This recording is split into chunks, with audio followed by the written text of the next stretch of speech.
தமிழகத்தின் மூத்த பத்திரிகையாளர், அரசியல் விமர்சகர்,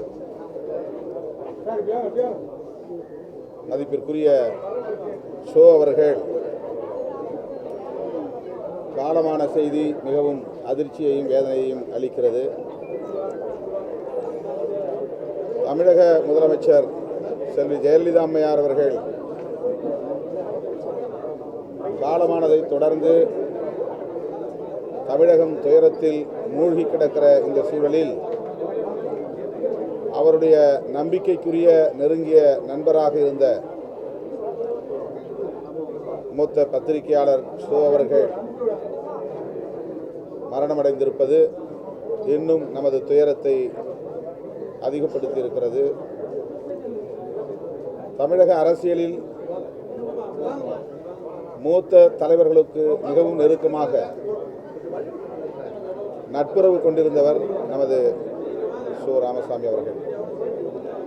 கலைஞர், எம்ஜிஆர், ஜெயலலிதா போன்ற தலைவர்களோடு மிகவும் நெருக்கமான நட்புறவை கொண்டிருந்தவர்.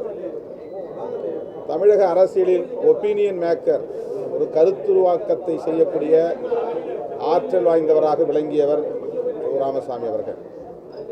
எவ்வளவு நெருக்கடியான பிரச்சனையிலும் இவர் என்ன சொல்லுகிறார் என்று தமிழகம் இவரை உற்று நோக்கும். அரசியலில் ஒரு மாறுபட்ட கோணத்தில் ஒவ்வொருவரையும் விமர்சிக்கக்கூடிய ஆற்றல் அவருக்கு இயல்பாக அமைந்திருந்தது. திராவிட இயக்கங்களை கடுமையாக அவர் சாடினாலும் திராவிட இயக்க தலைவர்கள் அனைவரும் இவரை நெருக்கமான நண்பராக வைத்துக் கொள்வதில் ஆர்வம் காட்டினார்கள். குறிப்பாக திராவிட முன்னேற்றக் கழக தலைவர் கலைஞர் அவர்களை மிக கடுமையாக அவர் விமர்சிக்கக்கூடியவர்.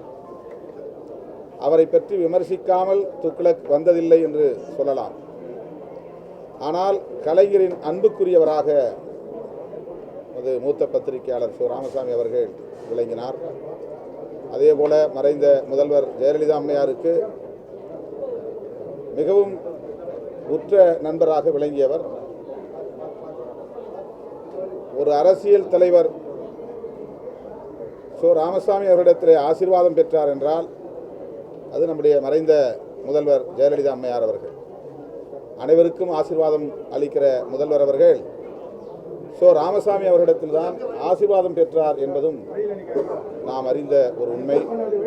விடுதலை சிறுத்தைகளையும் என்னையும் கூட துக்ளக் இதழில் விமர்சித்ததுண்டு, எதிர்மாறான கருத்துக்களை பதிவு செய்ததுண்டு. மக்கள் நல கூட்டணியை நாங்கள் உருவாக்கிய போது கடுமையான விமர்சனங்களை துக்ளக் இதழில் பதிவு செய்தது உண்டு. அட்டைப்படங்களில் கூட விமர்சன கார்ட்டூன்களை போட்டதுண்டு. ஆனால் அவையெல்லாம் நாம் நகைச்சுவையாகவும் அதே நேரத்தில் நமக்கு அறிவுறுத்துகிற ஒரு நடவடிக்கையாகவும் தான் புரிந்து கொண்டோம். அவரை ஓரிரு முறை நான் சந்திக்கிற வாய்ப்பை பெற்றேன். இதற்கு முன்பு அப்பல்லோ மருத்துவமனையில் அவர் அனுமதிக்கப்பட்டிருந்த போது நேரிலே அவரை சந்தித்து அவர் நலம் பெற வேண்டும் என்கிற அவாவை அவரிடத்திலே நாங்கள் வெளியிட்டிருக்கிறோம். நம்முடைய மூத்த பத்திரிகையாளர் அவர்களுடைய நம்பிக்கைக்குரிய நிருபர், மூத்த நிருபர் தோழர் ரமேஷ் அவர்கள், ஆசிரியர் உங்களிடத்தில் பேட்டி எடுக்க சொன்னார் என்று என்னை அவர் சந்தித்த போது எனக்கு அதிர்ச்சியாக இருந்தது.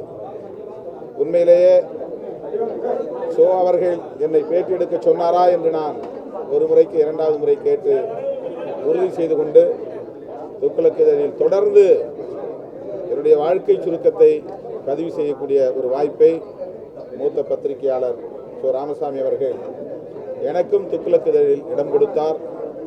அந்த வகையிலே நான் அவர் மீது மிகுந்த மதிப்பும் மரியாதையும் கொண்டவன். விடுதலை சிறுத்தைகள் அவர் மீது மிகுந்த மரியாதை கொண்ட ஒரு இயக்கம்.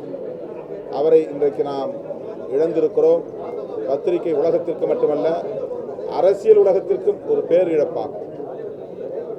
திராவிட இயக்க கருத்துக்களை கடுமையாக சாடினாலும் கூட ஆன்மீக கருத்துக்களில் மிக உயர்ந்த நம்பிக்கையை, பெரிய நம்பிக்கையை அவர் கொண்டிருந்தவர் என்றாலும் ஒடுக்கப்பட்டவர்களின் தலைநிமிர்வுக்கு போராடுகிற எங்களை போன்றவர்களை ஊக்கப்படுத்தக்கூடியவராக அவர் விளங்கினார். அந்த வகையில் அவரை இழந்து வாடுகிற துயரத்தில் நாங்களும் எங்களை இணைத்துக் கொள்கிறோம்.